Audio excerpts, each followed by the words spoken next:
Un gusto saludarles en esta semana de clases. Estamos ya sobre el contenido de la semana número 10. Vamos a iniciar ya a trabajar. Voy a compartir pantalla. Recuerdo que la semana pasada no terminamos, creo que los últimos dos contratos que estaban en la presentación de la semana número 9, pero vamos a avanzar hoy. Vamos a terminarlo. Siempre cuando tengan alguna duda, la dejan ustedes para el final de la clase y vamos a iniciar entonces ya. Lo comparto pantalla con ustedes.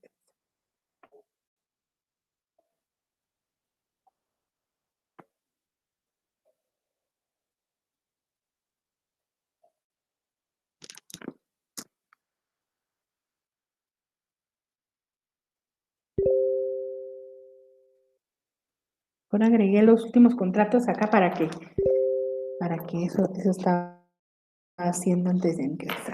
Bueno, vamos a revisar entonces, compañeros, les suplico estar al día en la lectura de sus leyes. Por favor, no les vaya a tomar de sorpresa el hecho de que no estén leyendo las leyes y que después vamos a tener examen y va a versar sobre bastante contenido en relación a la lectura de las leyes. Así que no olviden, por favor, dar la lectura de las leyes porque si no, eh, no van a agotar su contenido de derecho mercantil y vamos a salir de una forma equivocada. Bueno. Trabajamos la semana pasada de último sobre el contrato de suministro y también trabajamos sobre el contrato de consignación.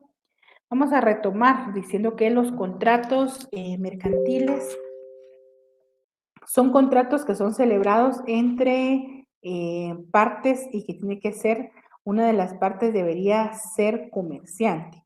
Cuando una de las dos partes es comerciante, entonces estamos nosotros frente a la celebración de contratos del tipo mercantil. Ya vimos las características de cada contrato de forma individual, asimismo ya vimos las características de los contratos mercantiles frente a los contratos civiles y lo que tenemos que ir haciendo es comparando y estableciendo las características de cada trato. Vamos a regresar a retomar lo que es el contrato estimatorio y el contrato estimatorio es el que en Guatemala le decimos en mayor parte contrato de consignación, ¿verdad? El contrato estimatorio entonces es aquel por medio del cual una persona llamada consignante, ahí está un elemento personal que es el consignante, entrega a otro llamado consignatario. El otro elemento personal de este contrato es el consignatario, es decir, consignante y consignatario. Dice, le entrega a otro mercaderías a un precio determinado para que en un plazo fijado se pague dicho precio o bien se devuelvan las mercancías. ¿Qué significa ese contrato estimatorio o por eso se llama consignación? Platicábamos la semana pasada que es el contrato por medio del cual una persona le deja cierto producto a otra. Por ejemplo, eso se da mucho, por ejemplo, en la venta de comida, ¿verdad? O de alimentos empacados y dice, bueno, voy a dejarle tantos productos, si no los vende o se le vence la fecha o se pasa la fecha de vencimiento, entonces usted me los devuelve y no hay problema, ¿verdad? Eso es un contrato a consignación. Les ponía el ejemplo que si yo tengo, por ejemplo, una venta de ropa y una persona tiene una venta de perfumes, me podría dejar un lote de perfumes a consignación. Ese es un contrato estimatorio en donde yo no me responsabilizo a venderle todo, pero si se vende yo le voy a entregar la ganancia de lo que se venda y aparte lo que hayamos quedado que me va a corresponder como ganancia según el trato que hayamos establecido. ¿Cuál es la función de este contrato? Que permite la provisión de mercaderías sin necesidad de un pago inmediato en el precio y con la expectativa de poder obtener ganancias, ¿verdad? ¿Cuáles serían las características importantes de este contrato estimatorio? Es un contrato principal porque no necesita de otro para existir. Es un contrato bilateral porque es de dos partes, las dos partes deben estar de acuerdo. Es un contrato oneroso puesto que representa la adquisición de dinero, de ganancias. Es un contrato de trato sucesivo porque se da periódicamente. Es un contrato conmutativo porque sabemos, ¿verdad? No es aleatorio, sino que es conmutativo porque sabemos cuáles son las ganancias. O pues, al menos sabemos, si no cuáles, sino cuánto sabemos que sí existe. Es un contrato real porque tiene que dejarse la entrega de una cosa y es un contrato traslativo de dominio, puesto que así se celebra, pues las cosas que se le quedan a la otra persona y las vende, pues prácticamente de una vez pasando un dominio de otra persona. ¿Cuáles son los elementos del contrato estimatorio? Los personales, que es quien entrega la cosa, se llama consignante y el que recibe las cosas se llama consignatario. ¿Cuáles son los elementos formales de ese contrato? Este contrato no está sujeto a formalidad alguna y regularmente se concreta de palabras basadas en la confianza comercial, es decir, que no existe un documento de por medio a la celebración de este contrato estimatorio. ¿Cuál es? ¿Por qué se dice que es hay un elemento real? Porque los elementos reales lo constituye la cosa, las mercaderías y el precio, ¿verdad? Que se va a entregar y lo que vale. Y la terminación es un contrato sujeto a plazo, puesto que el contrato termina con el transcurso de este, es decir, cuando ya no hay intercambio de mercaderías por consignación o estimatorio, finaliza este contrato. Fíjense que yo le voy a hacer una pausa acá. A mí me gustaría que ustedes hicieran una su tabla. En esa tabla van a poner, por ejemplo, en la primera parte, van a poner ustedes nombre del contrato. En la segunda parte ponen, en el segundo cuadrito pondrían ustedes concepto. En la segunda ponen función. En la tercera, características. En la siguiente, elementos. Y en la siguiente, terminación. Y le podríamos agregar otro que es fundamento legal. Entonces deberían iniciar ustedes con el nombre del contrato, por ejemplo, aquí contrato estimatorio. Deberían anotar en el cuadrito de concepto el concepto, cuál es la función en el siguiente cuadro, cuáles son las características, cuáles son sus elementos y la forma en la que termina y su fundamento legal. Me gustaría que ustedes hicieran una tablita así para que ustedes puedan tener una descripción completa de todos sus contratos mercantiles.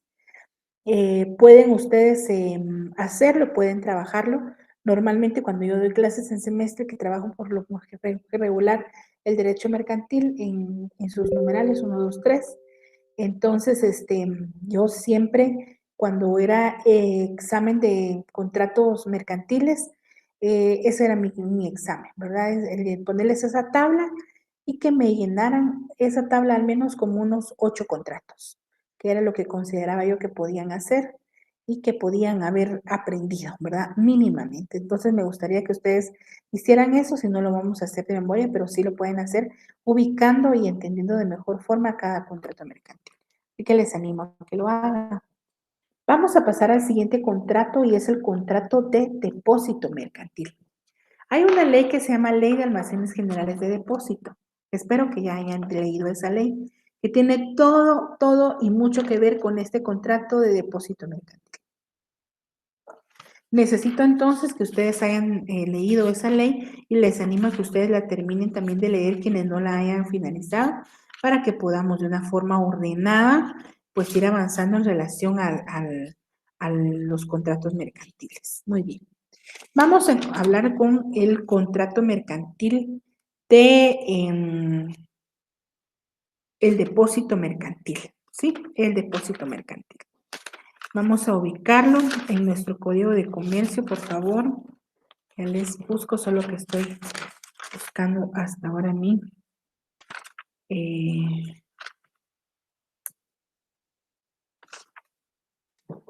contratos mercantiles. Muy bien. Por favor, el artículo. Vamos casi buscando en orden, ¿verdad? Vamos a buscar el artículo 714 de nuestro Código de Comercio. Contrato de depósito mercantil, concepto, dice. Este es un contrato por medio del cual el sujeto depositario, ven, ahí encontramos el primer sujeto depositario, recibe una cosa que le confía el depositante.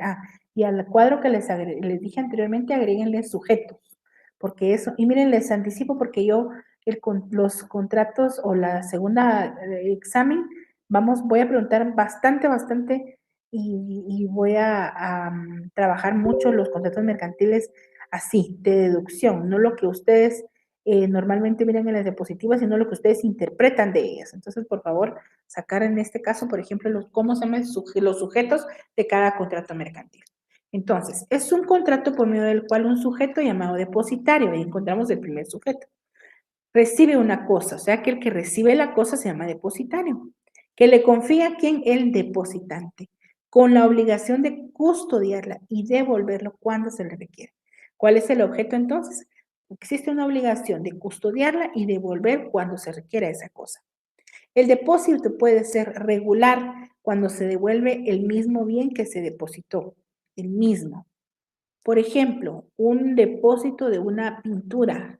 Yo deposito una pintura, me deben devolver la misma pintura. Ese es un depósito regular. Y puede ser irregular cuando se devuelve un bien distinto al depositado, pero de la misma especie y calidad. Por ejemplo, yo entrego depósito una cantidad de 5,000 quetzales. Ese es un depósito irregular porque los billetes que yo deposito en el banco de 5,000 quetzales no van a ser los mismos que me van a devolver si yo los retiro hasta dentro de 5 años, ¿verdad? Entonces no es así. Ese es un contrato, puede ser un depósito irregular o un depósito regular.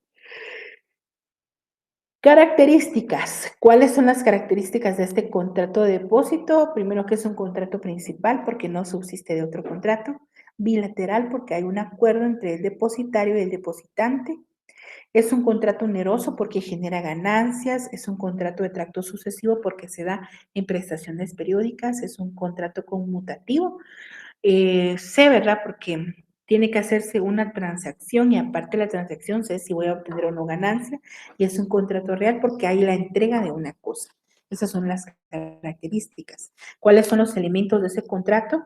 Los elementos personales de ese contrato son el depositante y el depositario. ¿Cuál es el elemento real? El elemento real es que es un contrato de depósito mercantil y puede presentarse en diversas formas, ya sea mercaderías, dinero, joyas o títulos de crédito. ¿Cuáles son los elementos formales? Puede ser que se formalice mediante simple acuerdo verbal, por contrato de adición o por escrito. ¿Cómo termina este contrato mercantil? El Código de Comercio no establece ninguna norma relativa a la terminación del contrato de depósito, de manera que se estará lo previsto en el Código Civil por restitución del objeto depositado, con devolución que hace el depositario avisando con prudente anticipación cuando no se hubiere pactado el plazo del término del contrato. Por devolución cuando el depositario ya se ve imposibilitado de cumplir su obligación de custodia. Esos son los elementos y la forma en la que termina este contrato de depósito mercantil. Vamos a ver que entonces el contrato de depósito mercantil es considerado como la prestación de un servicio, por medio del cual el sujeto depositario va a recibir una cosa con la obligación de custodiarla y de devolverla cuando a él se lo requiera. Ese es un contrato de depósito. ¿Cuáles son las características? Dijimos bilateral, oneroso, conmutativo, principal, real, de tracto sucesivo. Los elementos pueden ser, dijimos, los personales, que habla del depositante y del depositario. Hay un elemento real que es la entrega de la cosa que se está dando en depósito. Depósito de cosas fungibles están en el artículo 714 del Código de Comercio y dice, en los depósitos de cosas fungibles se podrán convenir que el depositario disponga de la cosa depositada y restituya otro tanto de la misma especie y calidad. En este caso se aplicarán en lo conducente las reglas del mutuo. Vamos con el artículo 454, por favor, de nuestro Código Civil y agréguenlo de una vez a este artículo. 454. Vean qué dice, porque estamos hablando ahí de cosas fungibles, ¿verdad? Entonces vamos a ver cuáles son los bienes fungibles, según el artículo 454 de nuestro Código Civil. Vea cómo dice el 454. Y dice así. Bienes fungibles. Los bienes muebles son fungibles si pueden ser sustituidos por otros de la misma especie, calidad y cantidad, y no fungibles los que no son reemplazables por otros de las mismas cualidades. Entonces, son bienes fungibles porque dice aquí que tiene que ser, según el Código de Comercio en el 714, que tiene que ser bienes fungibles, depósitos de cosas que pueden ser sustituidos por otros de la misma especie, calidad y cantidad.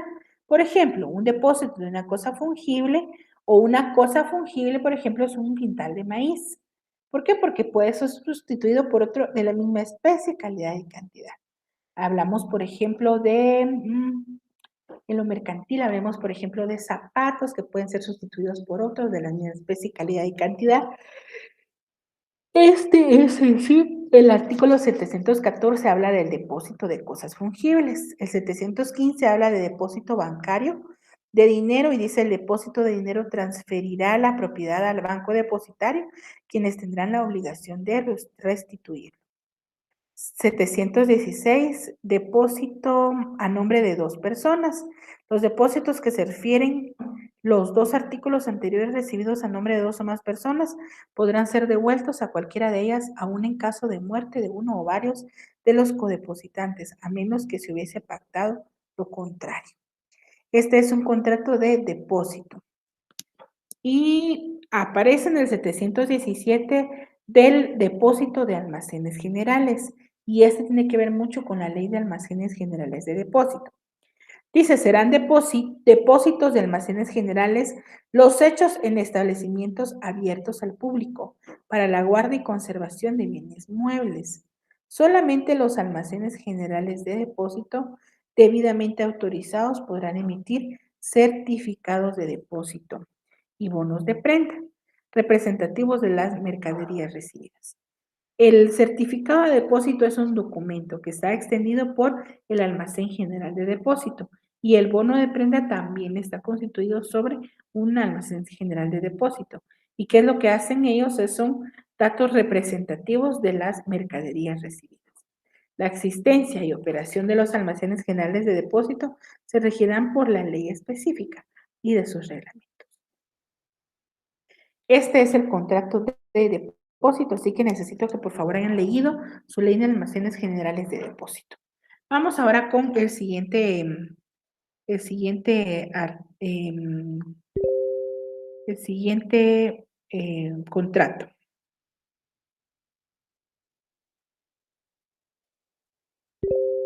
Muy bien.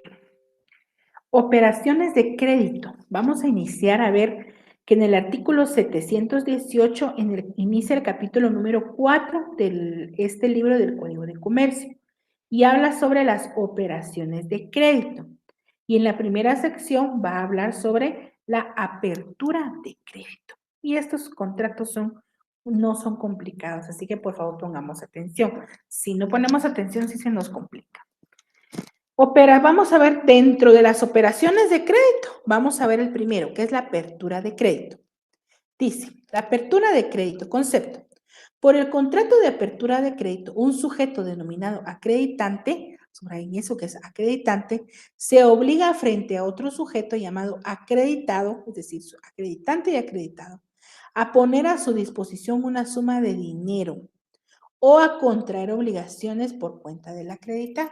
Entonces dice, en este lo que pasa es de que el acreditante se obliga frente a otro sujeto llamado acreditado a poner a su disposición una suma de dinero o a contraer obligaciones por cuenta del acreditado. Y el acreditado a su vez se obliga a restituir las sumas que dispuso o las que se pagaron por su cuenta, más los gastos, comisiones e intereses que resulten a su cargo. ¿Cuáles son las características de este contrato de apertura de crédito? Es un contrato principal, no necesita de otro bilateral, hay acuerdo de voluntades, oneroso, hay ganancias, conmutativo, ¿verdad? ¿Por qué? Porque hay arreglos entre ellos y se sabe si hay una pérdida o una ganancia y es consensual porque tiene que haber consentimiento entre ambas partes. ¿Cuál es la naturaleza jurídica? Según este contrato, hay tres teorías. La primera teoría sobre la naturaleza jurídica se dice que este es un contrato de mutuo. ¿Qué es un contrato de mutuo? Es un crédito, ¿verdad?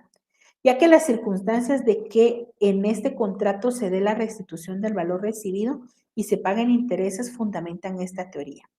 Pero la crítica que se le hace a esta teoría, es decir, al contrato de mutuo, es que en la apertura de crédito no solo se entrega dinero, sino que también se pueden saldar obligaciones frente a tercero. Entonces se desvirtúa el hecho de que su naturaleza jurídica sea ser un contrato de mutuo, un contrato de crédito, digamos. Otros dicen que es un contrato preliminar. Esta teoría considera que la apertura de crédito es un contrato preparatorio y por eso preliminar de otros contratos. Pero sucede que en la apertura de crédito no se prepara nada. La realización jurídica entre las partes existe por sí misma, con carácter especial. Y por último está la teoría de Francisco Messineo. Lo fundamental de esta teoría es considerar que este contrato es principal y por lo mismo los efectos los surte el mismo sin referirse a otro.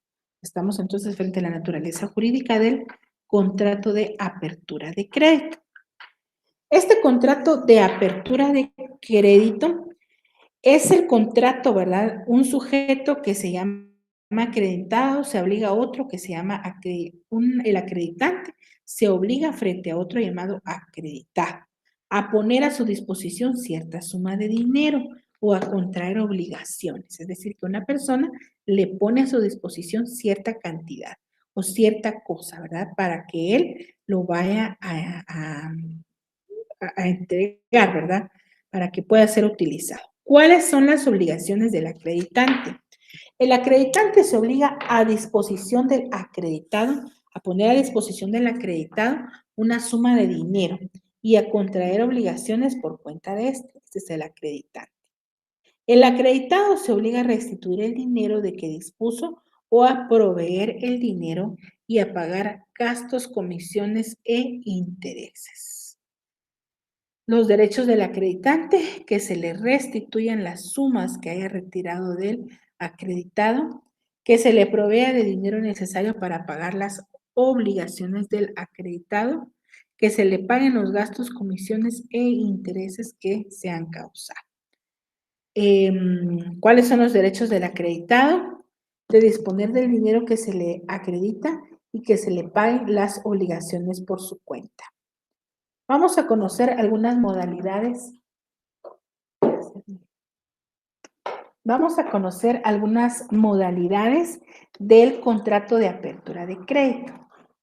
Perdonen ustedes que tuve necesidad de pedir un poquito de café, solo que estoy un poco desvelada por cuestiones de trabajo y no quiero quedarles mal a ustedes en la clase de hoy. Vamos a ver entonces las modalidades de la apertura de crédito. Esta puede ser una modalidad garantizada. Se da cuando la obligación del acreditado se garantiza, por ejemplo, con una hipoteca, con una prenda o con una fianza. Y les voy a poner ejemplo bien claro de esto, ¿verdad? Por ejemplo, una apertura de crédito es en sí poner a disposición de otra persona una cantidad de dinero. Y estamos más que todo aquí, ¿para qué nos vamos a complicar? Según el artículo 718 dice, por el contrato de apertura de crédito del acreditante se obliga a poner una suma de dinero a disposición del acreditado o a bien a contraer obligaciones por cuenta de este. ¿Qué significa esto? Que prácticamente este contrato de apertura de crédito es, veámoslo como que es en sí un crédito. Yo voy a solicitar a un banco un crédito, por ejemplo, por 100,000 quetzales. ¿Quién sería entonces el acreditante? Es el banco. Y entonces lo pone a mi disposición, que soy la acreditada, o en este caso el acreditado, ¿verdad? Y entonces puede él contraer, o también dice, puede en lugar de poner la suma de dinero a mi favor, puede también contraer obligaciones por cuenta de este. Por ejemplo, cuando se considera o cuando en lugar de que me vaya a pagar a mí cierta cantidad de dinero, va a pagar una deuda o un gasto que yo tengo propio, pero él lo va a cancelar. Ahí estamos en una apertura de crédito, ¿verdad? ¿Cómo puede ser la modalidad de esta apertura de crédito? Es decir, de ese crédito prácticamente, de ese préstamo, como nosotros comúnmente le decimos. Pero la palabra correcta es un crédito. Garantizada se da cuando la obligación del acreditado, o sea, la obligación mía, el hecho de yo pedir ese crédito, lo voy a garantizar con una hipoteca, con una prenda, con una fianza. ¿Qué diferencia hay entre una hipoteca, una prenda y una fianza? Fácil. Voy a garantizar con hipoteca cuando es un bien inmueble o un bien con registro. Un bien inmueble, una vivienda. Ese es un bien inmueble que se constituye sobre ese bien hipoteca. Prenda cuando es un bien mueble, por ejemplo, un vehículo. Pongo como garantía de ese crédito, voy a garantizarlo con mi vehículo. Entonces ahí no es una hipoteca, sino que es una prenda. Y una fianza, cuando voy a garantizar ese crédito con un fiador, por medio de un contrato de fianza, ¿verdad? Entonces, las tres formas para garantizar según este título este contrato mercantil es por medio de una hipoteca, cuando lo hago, por ejemplo, con mi casa, porque es un bien inmueble. Una prenda cuando lo hago, por ejemplo, con mi vehículo, porque es un bien mueble, es decir, que va de un lugar a otro. Y fianza, por ejemplo, cuando un familiar mío, un conocido, me va a hacer el favor de ser un fiador. Ahí estamos frente a las modalidades, ¿verdad? ¿Cómo se garantiza? Al descubierto, se le llama así a la apertura, que no tiene más garantía que la confianza mutua entre las partes. Cuando un banco dice, mire, usted no necesita, ya es nuestro cliente y no necesitamos que usted garantice su crédito, sino únicamente por la confianza que tenemos, pues ya le vamos a dar ese crédito. En cuenta corriente, y veamos esta. Es aquella modalidad en que el acreditado puede hacer remesas o abonos antes de que deban pagarse, en cumplimiento parcial o total de la cantidad acreditada. Y si el plazo no se ha vencido, puede seguir haciendo uso de esa cantidad original. Es un contrato de apertura de crédito como cuenta corriente, puede ser entonces que yo estoy utilizando esa cuenta y puedo hacer pagos, ¿verdad? Por la cantidad que me han a mí debitado o que me han puesto a disposición para ese crédito. Entonces yo puedo ir haciendo pagos y adelantar prácticamente la responsabilidad que yo tenía anteriormente, la puedo hacer, ¿verdad? La terminación puede terminar cuando se vence el plazo, también anticipadamente si el acreditado lo comunica por escrito al acreditante o por medio de un notario, denunciándolo a la otra parte. En sí, recuerden ustedes que el notario tiene un papel muy importante dentro de todo esto, ¿verdad? Juega un papel muy importante dentro de lo que es el derecho mercantil y eso no lo podemos obviar. Muy bien. Este es un contrato. Terminamos acá con el contrato de apertura de crédito. Dijimos que es en sí un crédito que se apertura ya sea con una persona, que puede ser un comerciante, puede ser una aseguradora, puede ser un banco, puede ser una financiera, ¿verdad? Puede ser una persona sí que se dedique, ¿verdad? Pero que esté regulada dentro de las leyes mercantiles y no en las civiles, porque generalmente las personas que prestan dinero, los que nosotros comúnmente le decimos los usureros, ¿verdad? Ellos prestan dinero, pero no bajo la modalidad de apertura de crédito, sino bajo una modalidad de las leyes civiles. Y eso tienen que saberlo porque beneficia el hecho de que no pueden cobrar mucho interés y el hecho de que no pueden capitalizar intereses porque recuerden que son obligaciones civiles y no mercantiles. Muy bien. Contrato de descuento. Vamos a ver el siguiente contrato, que es el contrato de descuento y ese lo encontramos regulado en el artículo 729 de nuestro Código de Comercio. Y dice acá, concepto, es aquel por medio del cual un sujeto llamado descontatario, ahí encontramos el primer sujeto, descontatario, transfiere a otro llamado descontador un crédito no vencido. El descontatario transfiere a otro el descontatario transfiere a otro llamado descontador un crédito no vencido, es decir, que no se ha finalizado el pago de ese crédito a cambio del valor dinerario que representa, previa deducción de una suma fijada por ambas partes. De una vez doy el ejemplo. Fíjense bien, este contrato es, por ejemplo, un crédito que se hace, por ejemplo, yo tengo a mi favor el haberle otorgado un crédito. Veámoslo, crédito puro, aunque estos contratos mercantiles, la mayoría de ellos son basados en títulos de crédito. Por eso se llama este contrato de descuento. Les explico por qué. Tengo, por ejemplo, a mi favor un pagaré. porque si yo solo diera la cantidad de dinero, me tendría que regir a las leyes civiles. Pero como estamos hablando de un contrato de descuento dentro de lo mercantil, entonces tiene que ser, juguemos los contratos metiendo los títulos de crédito, porque así debería ser. Entonces, tengo a mi favor un contrato, un pagaré, digamos, un pagaré que es un título de crédito. Pero ese pagaré, por ejemplo, yo necesito, ¿verdad? Necesito, me dicen, por ejemplo, fíjense que yo le digo a la persona, ¿verdad? Yo tengo un pagaré que que me están cancelando, me dan 5,000 mensuales, son 60,000 quetzales al año, pero estamos ahorita en el mes de abril y ya me pagaron enero, febrero, marzo, abril, ya me pagaron 40,000 quetzales porque es mes adelantado, pero yo voy a tener un viaje y entonces yo necesito negociar este pagaré y entonces voy a hacer un contrato de descuento. Dice acá, es aquel por medio del cual un sujeto llamado descontatario, ¿verdad?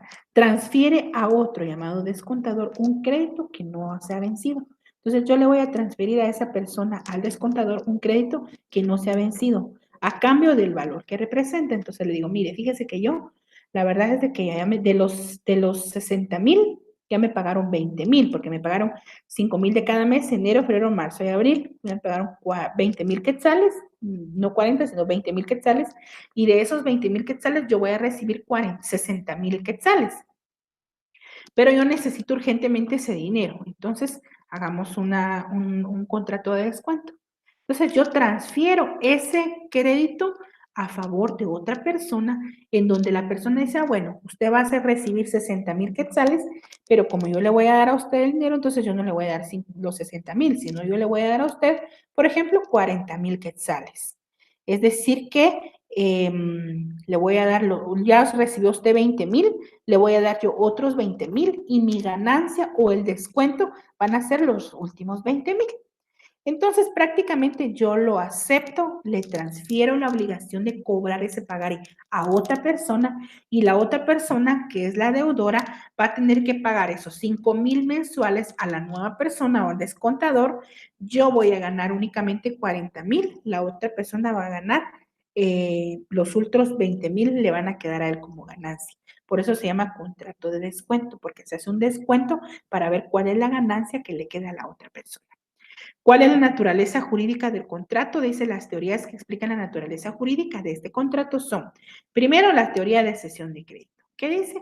Esta teoría, que es una cesión normal de un crédito. Esta considera que en el descuento lo que se da es una cesión de un derecho de crédito, figura jurídica que nuestra ley la considera como medio de transmitir las obligaciones. Otros dicen que no es una cesión de un crédito, sino dicen que la naturaleza es que es una compra-venta. Establece que el descuento es una típica compra-venta en la que el objeto vendido es el crédito y el precio la suma descontada, es decir, lo que yo ya no voy a percibir y le voy a dar como ganar a la otra persona.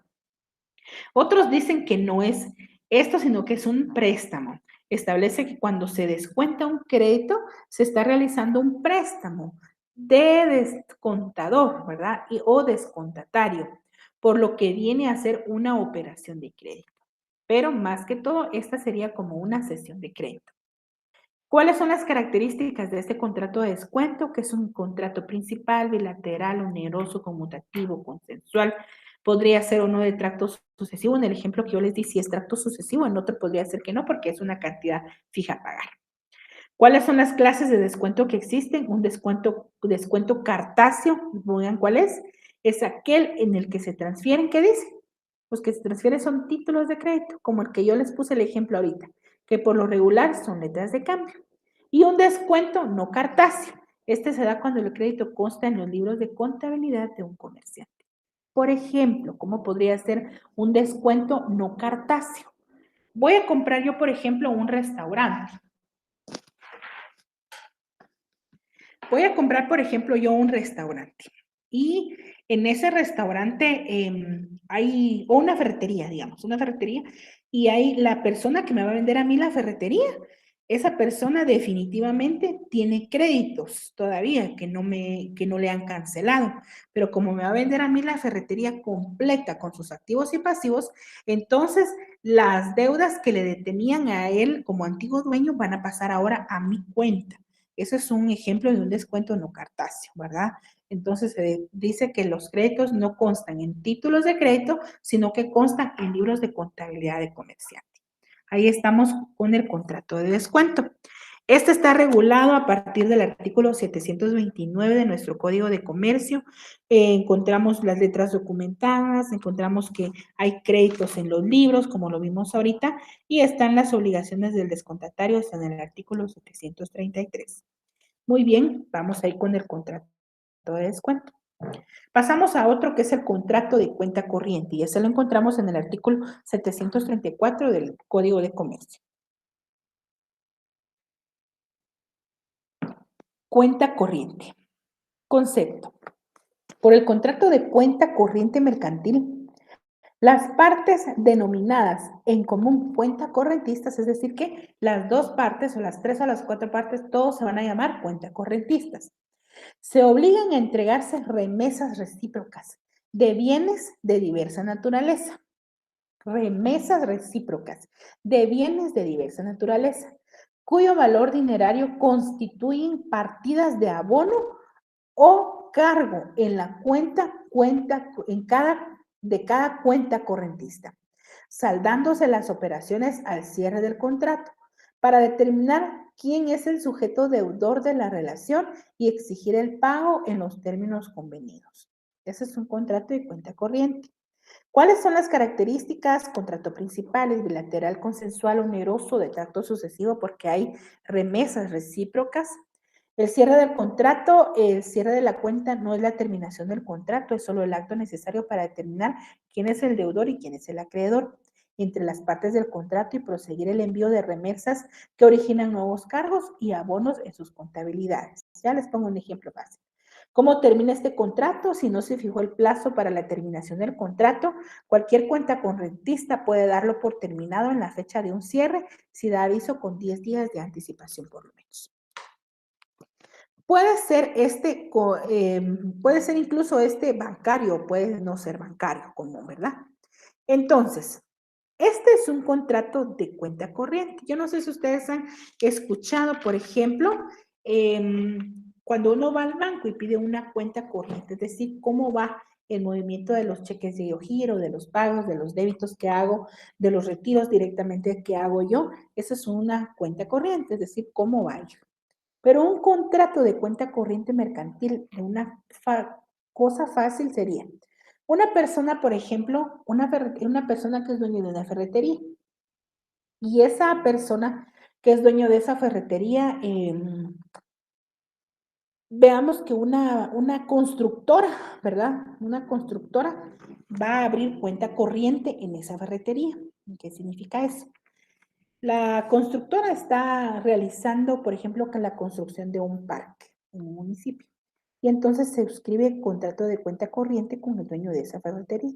Y pone a disposición, por ejemplo, que la municipalidad le va a hacer el pago por anticipo, por ejemplo, de 1.000.000 de quetzales.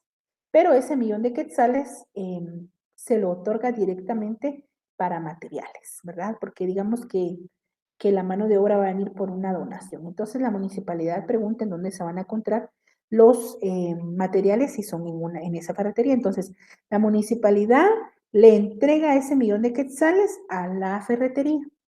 Y entonces la constructora va a ir haciendo pedidos de materiales a esa ferretería y va a ir llevando el contrato de cuenta corriente, es decir, pide un producto, pide otro producto, pide otro producto y pide varios productos, ¿verdad? Entonces, al cierre de cada una de las operaciones o al cierre, no quizás del contrato, pero de las operaciones que podrían ser mensuales, se hace el saldo que le corresponde a cada una de esas remesas recíprocas.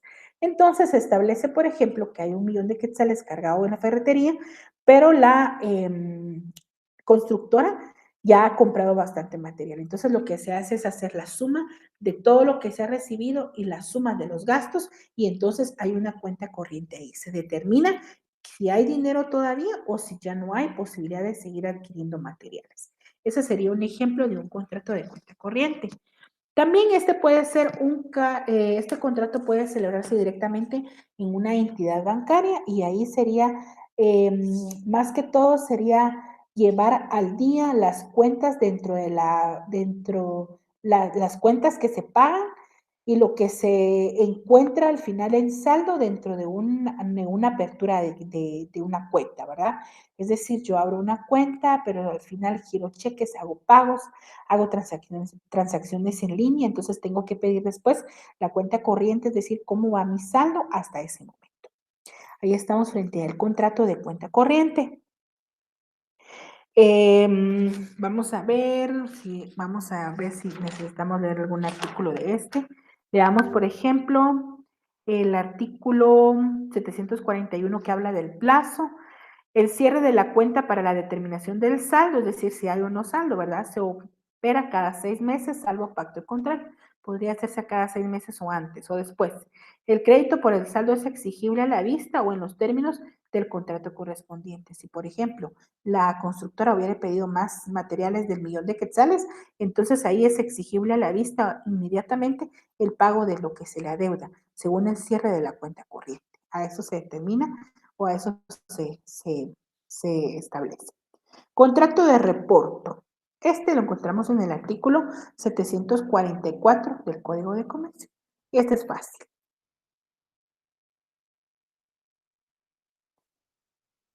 Por el contrato de reporto, una parte llamada reportado transfiere a otra llamada reportador la propiedad de títulos de crédito a cambio de una suma de dinero.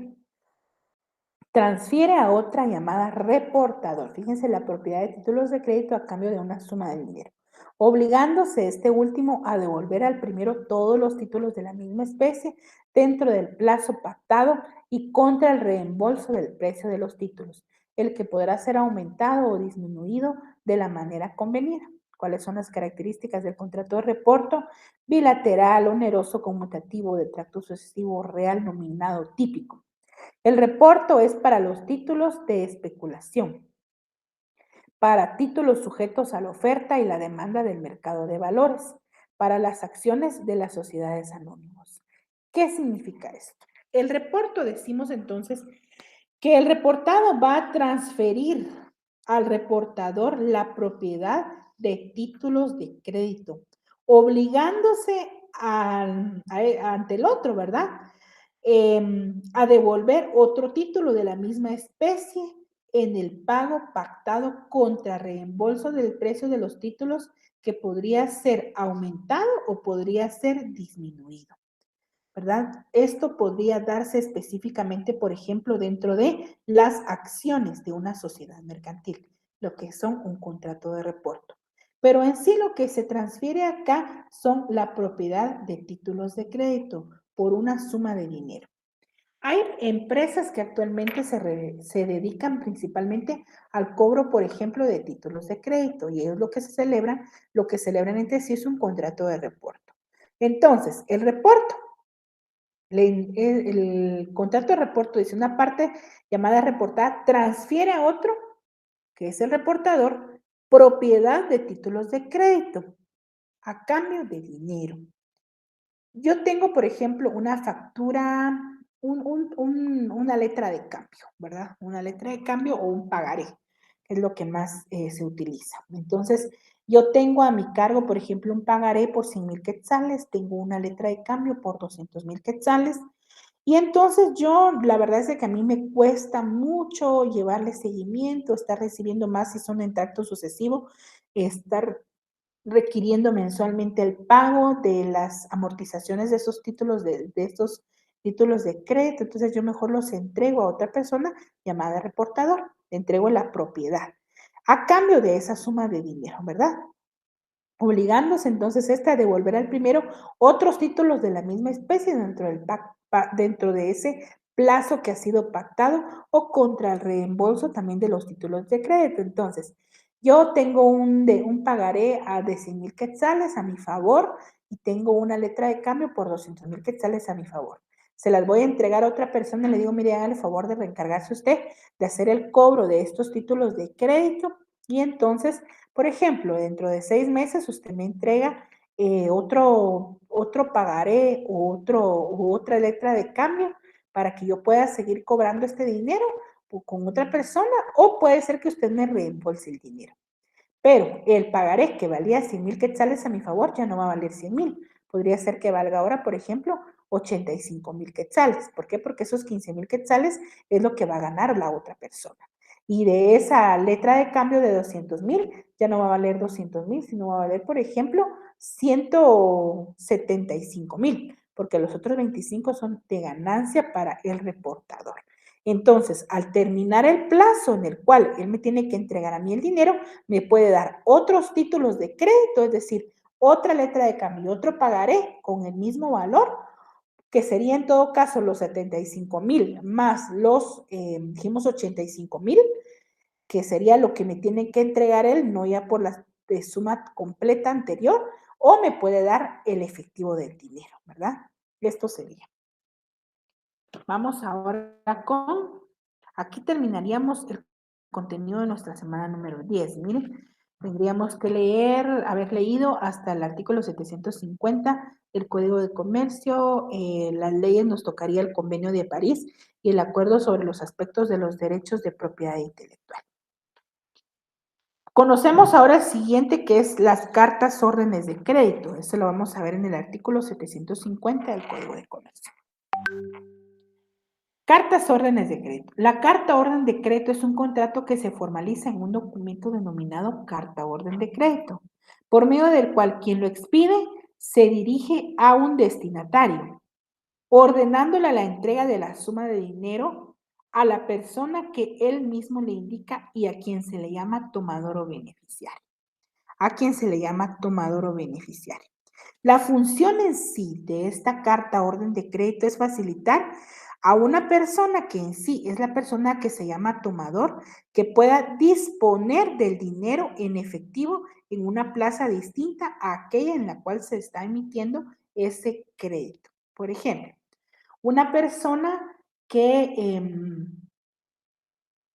aquí está la función, miren, se las anoté.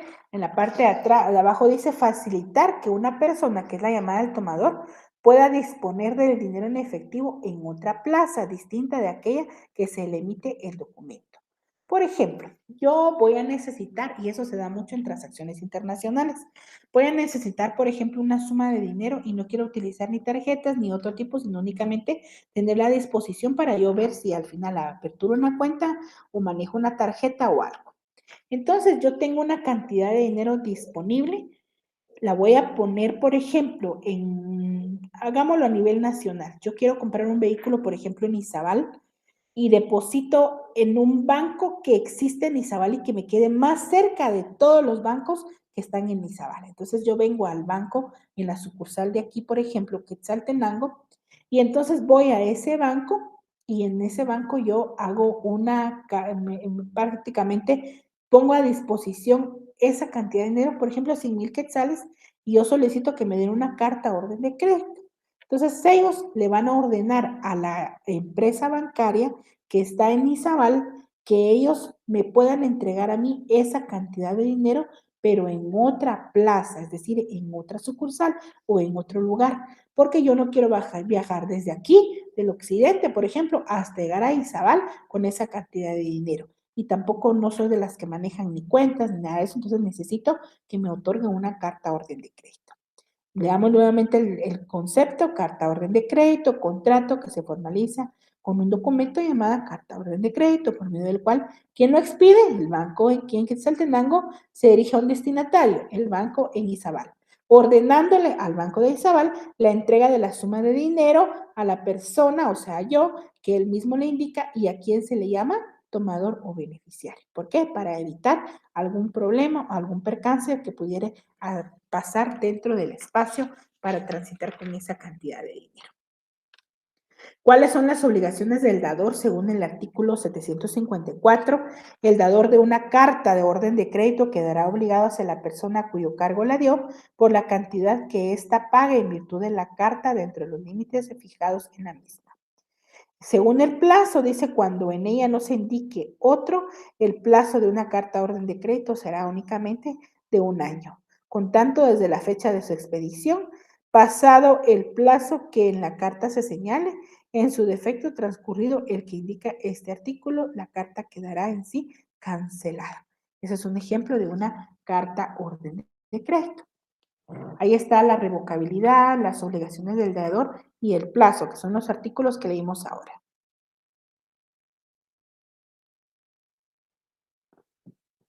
Pasamos al siguiente y son las tarjetas de crédito. Lamentablemente, en nuestro Código de Comercio únicamente tenemos un artículo vigente sobre las tarjetas de crédito. Y haciendo un paréntesis en esto, vemos una total desprotección en relación a las leyes guatemaltecas para las personas que manejan tarjetas de crédito, ¿verdad? De hecho, actualmente en el país ha habido, estaba leyendo yo en una revista recientemente, un, ¿cómo sería? Un artículo, ¿verdad? Que explicaba en relación a los incrementos exagerados de los intereses sobre las tarjetas de crédito. Como una persona, por ejemplo, puede deber una cantidad de 5,000 quetzales y en poco tiempo llegar su deuda hasta los 100,000 quetzales, sin hacer otro gasto sobre los 5,000 que ya tenía gastados, solo con la capitalización exagerada de intereses que se maneja. Actualmente hay una ley de tarjetas de crédito, pero esa ley de tarjetas de crédito fue suspendida debido a que se considera una inconstitucionalidad dentro de algunas estipulaciones contenidas en esa ley de tarjetas de crédito y lamentablemente no se ha resuelto sobre la inconstitucionalidad o no de esa ley.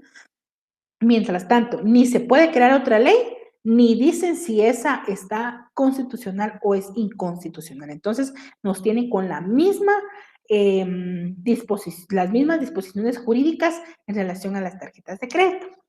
Tarjetas de crédito. Este es un documento por medio del cual la persona que la acepta se compromete a pagar hasta una suma determinada las compras de crédito que el titular haga con los comerciantes. Leamos nuevamente. La tarjeta es un documento de gran difusión en el tráfico comercial que, sin embargo, carece de exposición entre los autores dentro de lo que es el derecho mercantil. Constituye un ejemplo de cómo la práctica comercial va haciendo que surjan inconstituciones no contempladas en los textos doctrinarios, instituciones, perdón. Todos oímos hablar de la tarjeta de crédito, muchos la manejan como medio de facilitar la adquisición de satisfactores mediante transacciones. Al crédito, en Guatemala está regulada en el artículo 757 del Código de Comercio. La operatividad de la tarjeta de crédito en Guatemala funciona sociedades como cuentas y sociedades anónimas o sucursales de comerciantes extranjeros, extranjéricos como American Express, Diners Club Internacional y Mastercard, ¿verdad?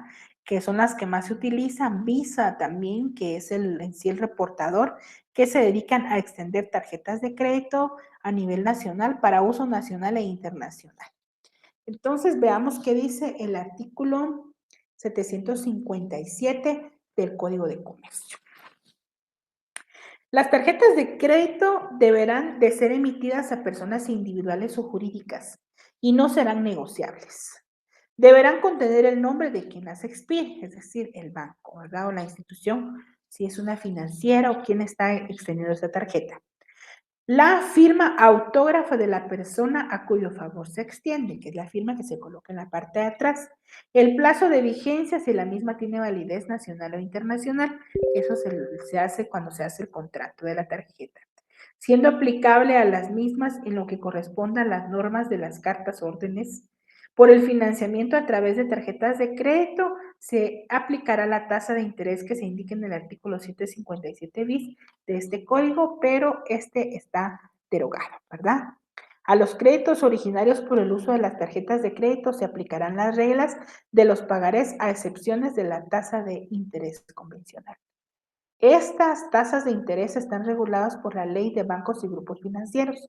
La ley de bancos y grupos financieros son los que estipulan cuáles van a ser los intereses que se pueden cobrar dentro de las instituciones bancarias y también dentro de la firma de las tarjetas de crédito, firma de contrato de tarjetas de crédito. Sin embargo, tienen como peculiaridad las tarjetas de crédito que pueden ser capitalizados los intereses. Y yo diría que casi en el 100% de las instituciones financieras o bancarias contemplan la capitalización de intereses, ¿verdad? Raro, creo que son uno o dos bancos, que no quiero hacer publicidad, ¿verdad? Pero únicamente se descuenta el pago que se debe y cuando llegan al total de la deuda que se adquiere, se deja cero automáticamente la tarjeta de crédito. Sin embargo, en las otras nunca se deja de pagar porque siempre están capitalizando y aumentando intereses, ¿verdad? Entonces, ahí estamos frente a lo que son las tarjetas de crédito. Esta lo que hace, ¿verdad? Según la disposición, quiero ver, aquí estamos. Según las disposiciones, lo que hace es que la persona o quien extiende la tarjeta de crédito se va a responsabilizar a hacer el pago de donde yo utilice la tarjeta de crédito. Entonces, yo utilizo la tarjeta de crédito en un centro comercial X, utilizo pago a crédito, entonces yo tengo el crédito, pero la institución comercial está recibiendo el pago por la persona que me giró a mí la tarjeta de crédito. Entonces, yo estoy con la responsabilidad de pagarle no donde yo adquirí el producto, sino a la persona que me extendió, a la institución que me extendió a mí la tarjeta de crédito. Entonces, yo tengo que utilizo la tarjeta de crédito en un supermercado, mi banco le paga al supermercado, pero yo le debo pagar a mi banco. Y tengo cierto límite de días y fechas, incluso hay que manejar muy bien todo eso para no tener problemas. Tengo fecha de corte, bueno, ustedes sabrán cómo funciona esto porque este contrato no es alejado. Tenemos que ver fecha de corte, tenemos que ver el último día de pago que tiene que ser y la cantidad mínima para que no tener problemas, ¿verdad? Entonces, la persona que tenga interés en poseer un documento de esta naturaleza concurre a estas empresas en donde se le investiga su capacidad económica, su vocación de pago, etcétera. Si resulta elegible para la empresa, entonces se va a celebrar un contrato de tarjeta de crédito, por el cual el comerciante que extiende el documento se compromete a pagar hasta una suma determinada las compras al crédito que el titular haga con los comerciantes afiliados al sujeto que extiende la tarjeta. El propietario del documento paga una suma por su vigencia según el plazo y garantiza al dador en la forma que éste se los exija el descuento de sueldos, garantías, flotantes, etc. El tarjetaviente llega a un almacén afiliado, compra el crédito una mercadería y hace uso de su servicio, de ese servicio. El dador le paga al afiliado y el tarjetaviente le paga al dador, era lo que les explicaba, y el valor de los créditos obtenidos más los intereses que se hayan pactado, más los intereses. Por eso es que hay problemas muchos en relación a la utilización de estas tarjetas de crédito. Pasamos a la siguiente, por favor. Este es el crédito documentario. Este está fácil, ¿verdad? Crédito documentario lo vemos en el artículo 758 de nuestro Código de Comercio. 758. Y dice así. Por este contrato, un sujeto llamado acreditante se obliga frente a otro llamado acreditado a pagar o contraer una obligación por cuenta de este y en beneficio de un tercero beneficiario, de acuerdo con los requerimientos del propio acreditado. En la práctica, el acreditante lo celebra por medio de contratos de adhesión, en donde el banco tiene preestablecidos los términos de la contratación. Su uso es en transacciones de plaza a plaza y permite que el comprador cumpla con su obligación de pagar antes de recibir el objeto de mercadería comprada, mientras que el vendedor recibe el precio antes de consumarse la compra-venta. El documento por medio del cual se formaliza un contrato de crédito documentario se le llama carta de crédito. El beneficiario podrá transmitir el crédito documentario si se le ha facultado para ello. Si se le ha facultado para ello. Si la carta de crédito no indicare fecha de vencimiento, se entenderá que el crédito estará en vigor por 6 meses contados a partir de la fecha de notificación del beneficiario. Este es un crédito documentario. Prácticamente lo que se hace es pagar deudas o comprar algo contrayendo una deuda nueva. Este es el crédito documentario. Pagar deudas o comprar algo contrayendo una nueva deuda. Este es el contrato, ¿verdad? Que contiene una operación de crédito. Un sujeto llamado en sí acreditante se obliga frente a otro llamado acreditado a pagar una obligación frente a otro por cuenta de este y en beneficio de un tercero, de acuerdo a lo establecido por el propio acreditado. Y tiene que tener un documento. Y les voy a dar un ejemplo fácil de este contrato. Fíjense que, por ejemplo, yo quiero comprar una casa en un lugar, en un lugar residencial, en la ciudad capital o en otro lugar, no importa. Entonces yo voy a comprar esa casa, pero, por ejemplo, yo no tengo la cantidad completa para pagarla. Por ejemplo, tengo únicamente, la casa vale 1.000.000 de quetzales y yo tengo, por ejemplo, medio millón de quetzales. Entonces yo necesito hacer un crédito para pagar la cantidad completa de esa casa. Entonces la empresa constructora me va a recibir a mí los 500.000 quetzales, pero me va a tramitar a mí un crédito documentario. Voy al banco o ellos van al banco, porque así se trabaja actualmente.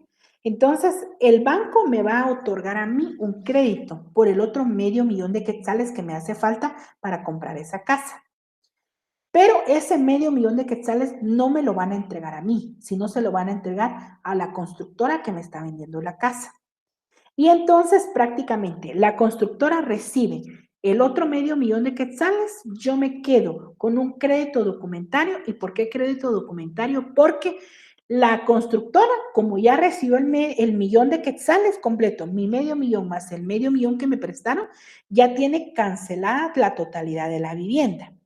Entonces, esa constructora le va a otorgar, va a respaldar el crédito del medio millón de quetzales que yo tengo con el banco. Por eso se llama crédito documentario, pues contradocumento.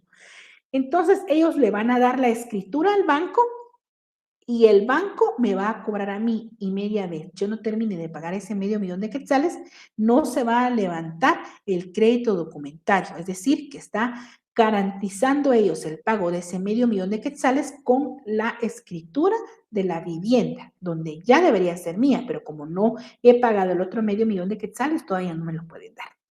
Veamos otra vez. Por el contrato, un sujeto llamado acreditante se obliga frente a otro llamado acreditado a pagar o contraer una obligación por cuenta de este. El banco se obliga a pagarle a la constructora lo que yo le debo. Por eso ese acreditante se obliga frente a otro llamado acreditado a pagar o a contraer una obligación por cuenta de este. Entonces, el banco dice, usted no va a pagar, yo le pago a ellos, ¿verdad? Y en beneficio de un tercero, que ese soy yo, o la constructora, de acuerdo con los requerimientos del propio acreditante. En la práctica, el acreditante lo celebra por medio de contratos de adhesión, en donde el banco tiene preestablecidos los términos de su contratación. Su uso es en transacciones de plaza a plaza, es decir, que prácticamente se utilizan de banco a banco, por ejemplo, de la constructora para el banco, yo no voy a ver, más que todo, no voy a ver esa cantidad de dinero, ¿verdad? Y permite que el comprador cumpla con su obligación de pagar antes de recibir el objeto de la mercadería comprada. Es decir, que yo estoy aparentemente cumpliendo mi obligación con la constructora de pagarle el millón de quetzales, aparentemente, ¿verdad? Pero yo voy a recibir la propiedad completa de la casa hasta que yo le termine de pagar al acreditante, que en este caso es el banco. Mientras que el vendedor se recibe el precio antes de consumarse la venta. La venta, ¿verdad? Que sería la compra de la casa, la venta de la casa, la constructora se va a cobrar, ¿verdad? Se va a cobrar. El documento por el cual se formaliza este contrato de crédito documentario se le llama carta de crédito, que es lo que se suscribe. El beneficiario podrá transmitir el crédito documentario si se le ha facultado para ello. Esa es otra disposición, ¿verdad? Entonces, ahí estamos, un ejemplo muy fácil y muy real de un contrato de crédito documentario. Crédito documentario, ese es y eso se da Actualmente se da en relación a la compra de las viviendas, ustedes, ¿verdad? Ellos son financiadas, dicen normalmente, pero es un crédito documentario, dicen, es que esas casas están siendo financiadas por el banco S, ¿verdad? El banco X. Entonces, ese banco lo que hace es, me otorga a mí el crédito, pero nunca lo miro, sino le paga a la constructora, yo me quedo pagando al banco y el banco me libera a mí mi escritura de la vivienda hasta que yo termine mi obligación con ellos. Ese es un ejemplo de un crédito complementario. Bueno, vamos ahora a iniciar con una nueva clase de documentos. ¿Se acuerdan ustedes que anteriormente vimos los contratos de, aquí estamos, contratos de operaciones de crédito que iniciamos en el artículo 718? De 718. Ahora iniciamos un nuevo capítulo que estos son los contratos de servicio y colaboración empresarial. Pónganlo ustedes ahí en donde dice capítulo 5, antes de donde está el fideicomiso, pónganle ahí contratos de servicio y colaboración empresarial. El primero de ellos es el contrato de fideicomiso. Fideicomiso. Este es un contrato fácil de entender, ¿verdad? Muy bien. Del contenido del Código de Comercio de Guatemala en los artículos 766 y 793 inclusive, podemos decir que el fideicomiso es un negocio jurídico por el que una persona llamada fideicomitente transfiere bienes a otra persona, ¿verdad? Llamada fiduciaria, con fines específicos, es decir, que se da ese fideicomiso para eso, no para otra cosa, y en beneficio de un tercero llamado fideicomisario. Entonces, aquí tenemos el fideicomitente, que es el dueño de los bienes, del dinero, que va a dejar a cargo de cumplir ese contrato a un sujeto o a una institución. Por lo general, por ejemplo, en Guatemala, solo se puede dar el contrato de fideicomiso por medio de una institución bancaria. Entonces, él es el fiduciario, con fines específicos en beneficio de un tercero que se llama fideicomisario. Entonces, fideicomitente, fiduciario y fideicomisario. Esos son los tres elementos o sujetos del contrato de fideicomiso. ¿Cuáles son las características de este contrato? Es un negocio que puede presentarse como acto unilateral o por testamento, o como acto bilateral por contrato. Es un negocio oneroso porque tiene mucha ganancia. Es un negocio nominado legislativamente porque tiene nombre en el Código de Comercio. Es un negocio típico mercantil, está tipificado en el código. Es formal porque se necesita la entrega de algo. Porque se necesita la suscripción de un documento. Debe constar necesariamente en la escritura pública en las dos formas de presentarse la Constitución. Es de tracto sucesivo porque la consumación del negocio se prolonga con el tiempo, es consensual porque se formaliza únicamente mediante un contrato. Este es el contrato de fideicomiso. ¿Cuáles son los elementos personales de ese contrato? El fideicomitente, que es la persona que mediante testamento o contrato le va a transferir bienes con un fin específico. Es la persona que tiene los bienes. El fiduciario es a quien se le van a confiar los bienes o la administración de ese fideicomiso, ¿verdad? Y el fideicomisario es la persona que va a ser la beneficiaria, ¿verdad? Es el motivo por el cual se está suscribiendo ese contrato de fideicomiso. Hay clases de fideicomiso, hay fideicomiso en garantía, es aquel fideicomiso que se constituye para garantizar el cumplimiento de obligaciones especialmente crediticias. Hay fideicomiso en administración, es aquel que el fiduciario administra los bienes fideicometidos y otorga contratos de arrendamiento, cobra rentas, paga impuestos, toma medidas de conservación de los bienes, etcétera, y lo hace siempre en beneficio de el fideicomisario. Y el fideicomiso de inversión. Este fideicomiso se da cuando el fideicomitente transfiere bienes destinados a ser invertidos en ejecución por el fideicomiso. Tenemos aquí un ejemplo de lo que es un fideicomiso y yo les pongo otro después. Es cuando en un contrato una persona, por ejemplo, le va a transferir la propiedad de determinados bienes a otra persona, donde esta última la ejerce en beneficio de quien se designen en el contrato, hasta que se cumpla un plazo o una condición.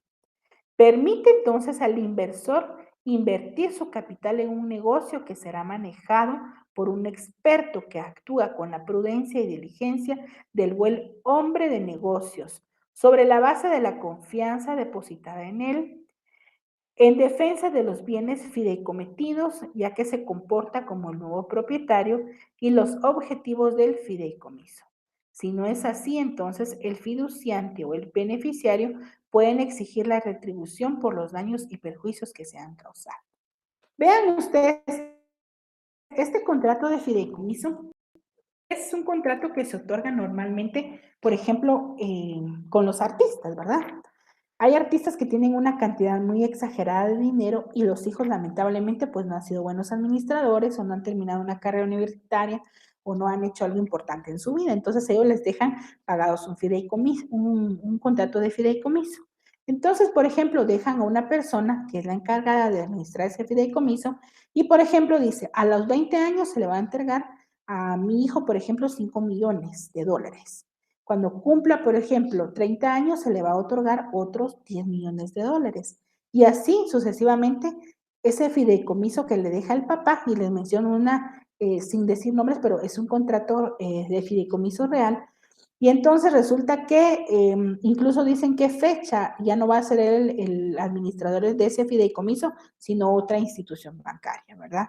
Entonces, ese contrato lo que hace es asegurar o le está asegurando a su hijo que de plano como lo conoce, que por ejemplo pueda terminar la fortuna o terminar el dinero que le correspondería si no le dejara un fideicomiso ordenadamente.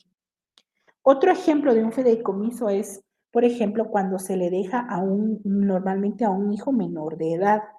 Cuando el padre o la madre van a fallecer, se contrata un banco con un contrato de fideicomiso para que ellos sean los que suplan sus necesidades, para que se carguen de su educación y, por ejemplo, dejan cláusulas como esa libertad y más las que son por testamento, donde, por ejemplo, podría decir que la persona cuando contraiga matrimonio se le va a entregar tanta cantidad de dinero. Entonces, ese es un fideicomiso, ¿verdad? Porque se está entregando definitivamente cuáles van a ser las disposiciones o los acontecimientos que tienen que venir para que se vaya cumpliendo paso a paso ese fideicomiso, ¿verdad? Entonces, este es en sí el contrato de fideicomiso. Veámoslo nuevamente. Contrato de fideicomiso es una persona llamada en sí fideicomitente, transfiere bienes a otra llamada, ¿verdad? A otra llamada fiduciario con fines específicos, ¿verdad? En beneficio de otra persona que se llama fideicomisario. Entonces ahí estamos frente a lo que es un contrato de fideicomiso. Existen actualmente en Guatemala una cantidad grande de fideicomisos y esos fideicomisos sean no solo por los padres, sino por las empresas, sino por el Estado, ¿verdad? Entonces habría que ver quiénes son los sujetos que participan.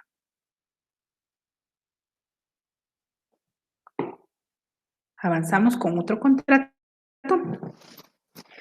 Y vamos a ver ahora el contrato de transporte. Este contrato no es complicado.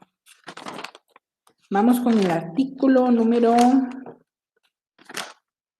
Yo espero que ustedes estén leyendo todos sus artículos, por favor, compañeros, y vayan subrayando.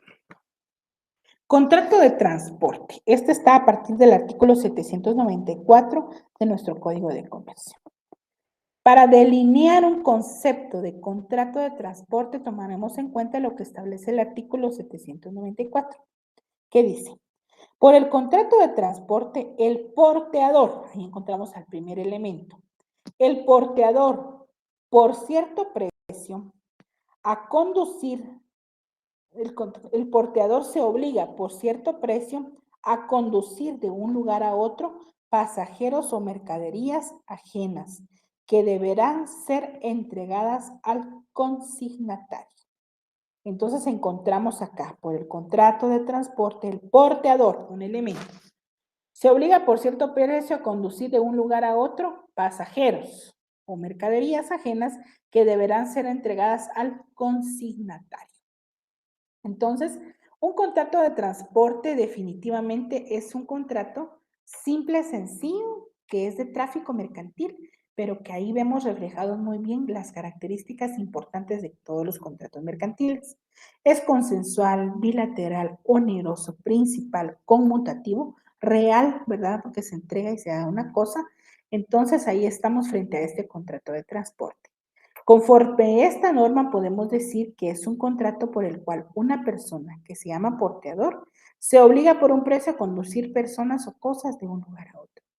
Este concepto es aplicable al contrato de transporte terrestre, al aéreo o al que tenga el agua como vía de comunicación, ya que el régimen jurídico del negocio es genérico, ¿verdad? Este es un contrato genérico.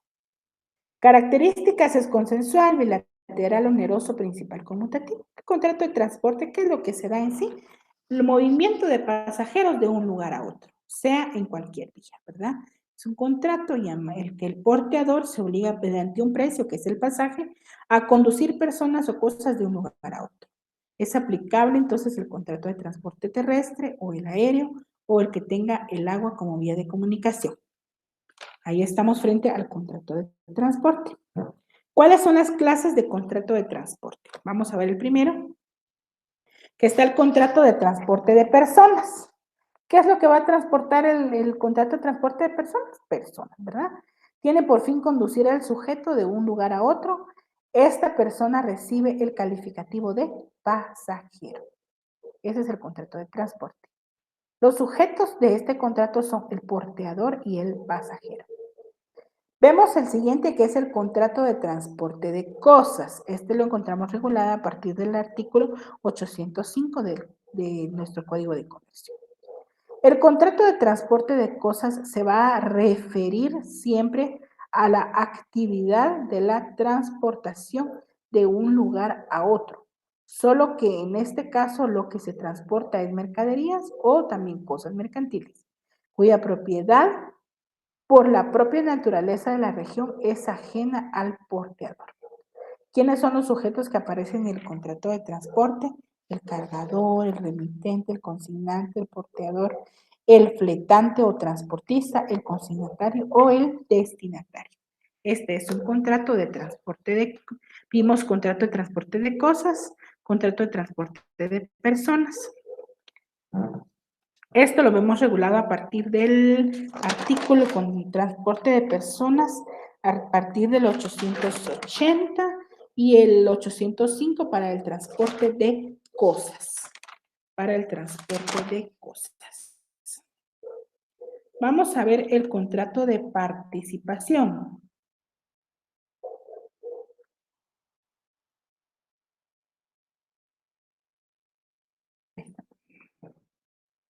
Este contrato de participación es conocido también como de cuentas en participación. Vean ustedes, también como de cuentas en participación. Y tenemos, por ejemplo, el contrato de participación. Dice, es conocido también como de cuentas en participación, asociación en partición o negocios en participación. Es una figura negocial que puede prestar singulares funciones dentro del tráfico mercantil. Por el contrato de participación, un comerciante denominado gestor se va a obligar a compartir con una o varias personas llamadas partícipes que se entreguen bienes o servicios. Las utilidades o las pérdidas que produzca la empresa como consecuencia de parte o la totalidad de los negocios. Este está fácil. Vamos a poner el ejemplo. Las características de este contrato es principal, consensual, bilateral, oneroso, de trato sucesivo, real, típico, mercantil. Sus elementos son los personales, que es el gestor, es el comerciante que recibiendo bienes de otro hace participar a este de las utilidades o pérdidas que se obtengan en la explotación comercial según los términos del contrato. Los objetivos serían los bienes que el partícipe traslada al gestor y los formales. El Código de Comercio no exige ninguna formalidad para perfeccionar el contrato de participación. A este contrato, que es el contrato de participación, también se le llama como contrato de sociedad oculta, ¿verdad? ¿Por qué se le llama contrato de sociedad oculta? Porque prácticamente acá en este contrato lo que sucede es de que ahí dice aquí, ¿verdad? Cuentas en participación, asociación en participación o negocios, figura negocial que puede prestar singulares funciones. Es un comerciante, ¿verdad? Dice, puede prestar singulares funciones. Por el contrato de participación, un comerciante, que es denominado gestor, se obliga a compartir con una o varias personas llamadas partícipes que se entreguen bienes o servicios. En este contrato, lo que sucede es que se da la oportunidad para que otra empresa u otro comerciante u otro sujeto ingrese a tener participación dentro de lo que ya está organizado. Este es el contrato de participación, ¿verdad? Este es un ejemplo simple de un contrato de, de participación. Por ejemplo, ¿verdad? Dice, obliga a compartir una cosa a varias personas llamadas partícipes que se entreguen bienes o servicios. Las utilidades o las pérdidas que se produzcan dentro de esa empresa como consecuencia de parte o la totalidad de sus negocios. Por ejemplo, un ejemplo fácil de este contrato de participación podría ser que, vamos a ver, dentro de una sociedad o dentro de una empresa mercantil, se le da la oportunidad a otra empresa que vaya y que, por ejemplo, dentro de una librería, digamos, un negocio de una librería, entonces se le da la oportunidad a una empresa, por ejemplo, de una editora de libros, que venga y que también participe dentro de esa dentro, participa en relación a las ventas y a la administración de esa de ese principal comerciante, digamos así, ¿verdad? Entonces se le van a entregar a esta persona bienes o servicios y las utilidades o las pérdidas que se vayan produciendo como consecuencia de la totalidad al final de los negocios. Es decir, que si a los dos les va bien, entonces les va bien, ¿verdad? Pero si a los dos también están teniendo pérdidas, pues también van a tener definitivamente que compartir las pérdidas. Otros nombres que recibe, por ejemplo, este contrato de participación es cuentas en participación, una asociación en participación o negocios en participación, o también como lo dice la doctrina, según el doctor Villegas Lara, si ustedes están leyendo ese libro, sería un contrato de sociedad oculta, ¿verdad? Porque hay otra empresa que está ahí mismo dentro del principal comerciante que están trabajando prácticamente unidos, ¿verdad? Hay una sociedad que está ahí recuerdan ustedes cuando vimos la fusión de sociedades, cuando se une una con otra, aquí no hay una fusión, pero pareciera que hubiera una, ¿verdad? Pareciera que hubiera una, porque viene y se relaciona con la otra empresa mercantil, como si estuvieran las dos, ¿verdad? Como que estuvieran las dos vendiendo. Vemos en esa librería, está todo el espacio de librería y en el otro espacio está toda la editora vendiendo los libros, por ejemplo, de lectura, ahora en época de escuela. Entonces, están todos los libros de texto, por ejemplo, de primaria, de preprimaria, de básico y todo, está la editora. Entonces, ahí hay un contrato de participación. Ellos ayudan, ¿verdad? Y hay como que fuera una sociedad, por eso se llama sociedad oculta porque no está legalizada, pero están trabajando como que fuera una sociedad.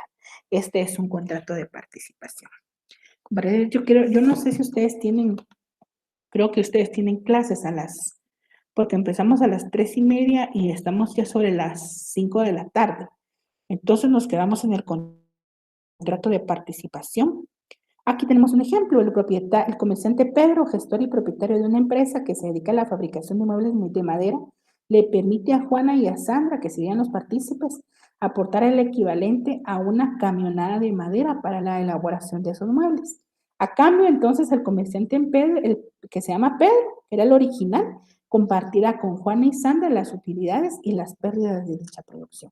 Ahí estamos muy bien en el ejemplo en relación a una sociedad, a un contrato de participación.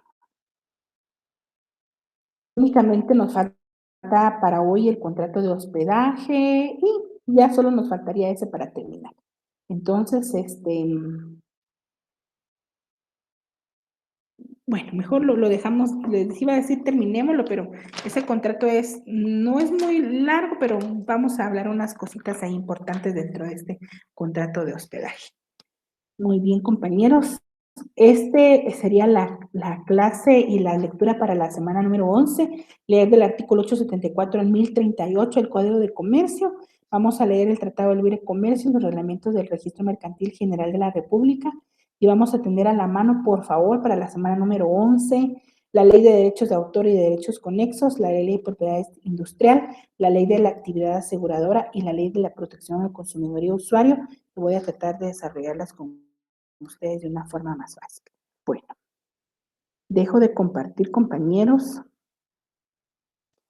y apoyarme con el material de las clases 7, 8, 9, 10, 11.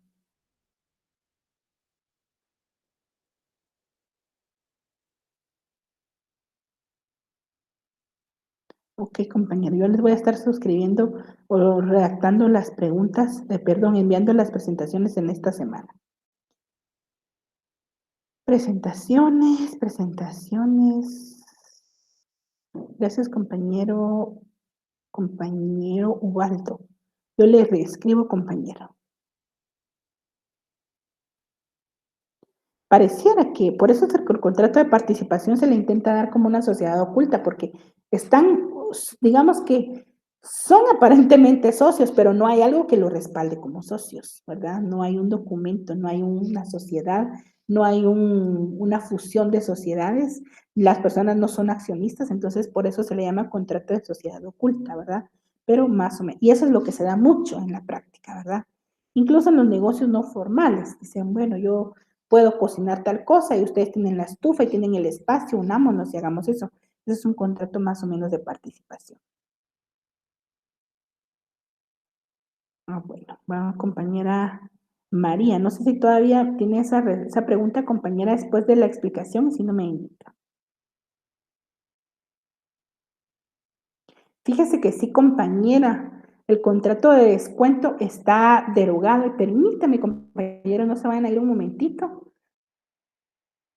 Voy a, voy a corregir eso con ustedes de una vez en esta mi diapositiva que tengo acá. Y miren que lo tenía tan presente, pero en un momentito se me fue. El contrato de descuento está derogado, compañero. Está en este cuerpo legal que también necesito que lo tengan ustedes para la próxima semana. Y como era la presentación de la semana, no se vaya. Permítanme un ratito, solo les proyecto esta diapositiva para que ustedes la tengan de una vez. Y sí, está derogado, compañera. Y es exactamente la misma explicación que les dije, solo que está en otro cuerpo legal, ¿verdad? Por eso ahí no estaba el fundamento en la diapositiva. Ahorita le pongo el cuerpo legal en donde está actualmente regulado. Aquí lo tengo en la diapositiva, solo que se me fue proyectarla. Y, miren que ahora se me queda la pantalla ahí.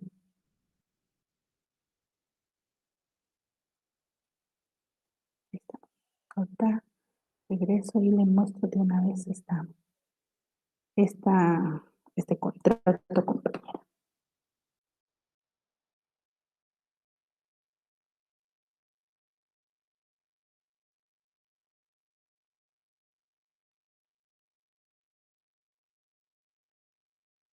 Aquí está.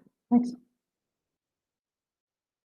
Compañera, y ahorita le proyecto de una vez, compañera Ana Patricia, para que usted vea que aquí lo tenía y vea, pero que me fue a actualizarles eso. Aquí está. Este es el nuevo cuerpo legal, compañera, que tiene el contrato de descuento. Es exactamente el mismo, solo que está regulado ahora por este decreto, que es el decreto 1-2018, que es la ley de contrato de factoraje o factoring y el de descuento. El contrato de descuento, por el contrato de descuento, el descontratar es el mismo, ¿verdad? Sujeto cede a favor de un descontador, es el mismo. Un derecho de crédito de vencimiento futuro es lo mismo, ¿verdad?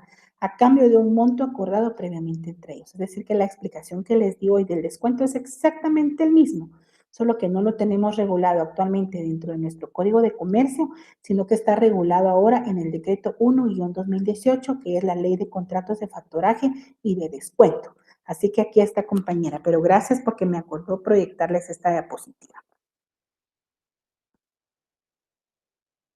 Y regreso con ustedes, compañeros. Creo que nos estamos quedando ya sin tiempo y no les quiero robar más del que ustedes tienen con otros compañeros.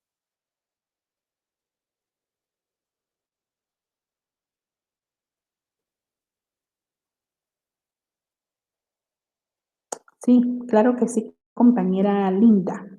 No sé de qué contrato, pero como características de este contrato, pero sí, hay unos que son irrevocables, ¿verdad? Tendría que saber yo bien cuál es, pero a veces el tiempo, ¿verdad? Es el que me... Respecto examen, Milita, a ver si tiene idea de ese. Respecto examen.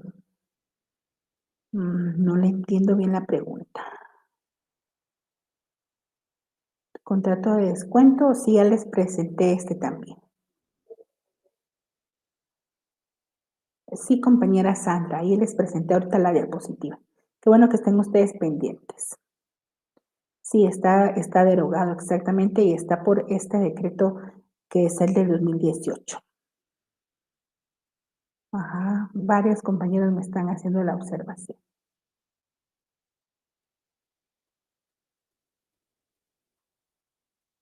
Sí, ese sería un ejemplo correcto, compañera Evelyn. Podemos considerar el descuento de las facturas cambiarias, el banco hace el desembolso, el descontatario y la obligación de cobrar el valor de la factura la adquiere el descontador. Y esa diferencia que hay en la cantidad de dinero es a lo que se le llama por eso descuento. Por eso les decía, la explicación que les di hoy es exactamente la misma, solo que ya no está dentro de nuestro código de comercio, sino está en este nuevo decreto. Las diapositivas, sí, compañeros. Yo les envío las diapositivas con su compañera y ella les hace favor de agregárselas a ustedes. Muy bien, compañeras.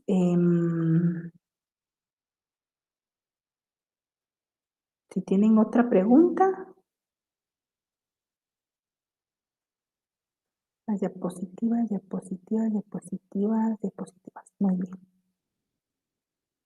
bien, compañeros. Entonces, miren, son varias mensajes que tengo, sin embargo, ya hemos pasado 10 minutos de mi tiempo. Que termino con ustedes, pero de todos modos yo les agradezco estar. O díganme ustedes a qué hora tienen clases. Si tienen clases hasta las 6, no. ¿O a qué hora termina? ¿A qué hora inicia su otra clase? Creo que como a las 5:15, ¿verdad?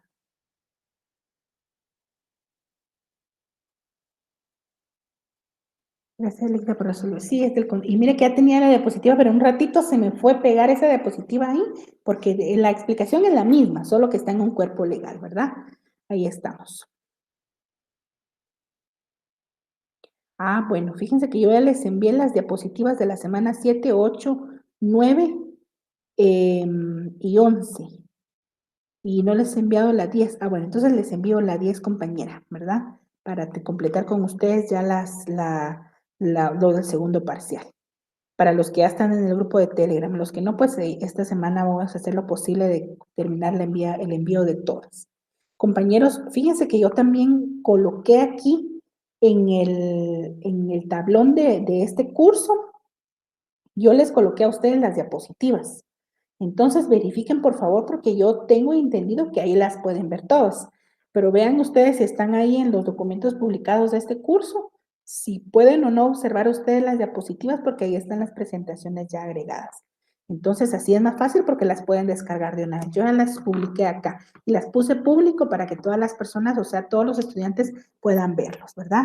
Entonces, me gustaría saber si dentro de la semana alguien las puede ver ahí. Entonces,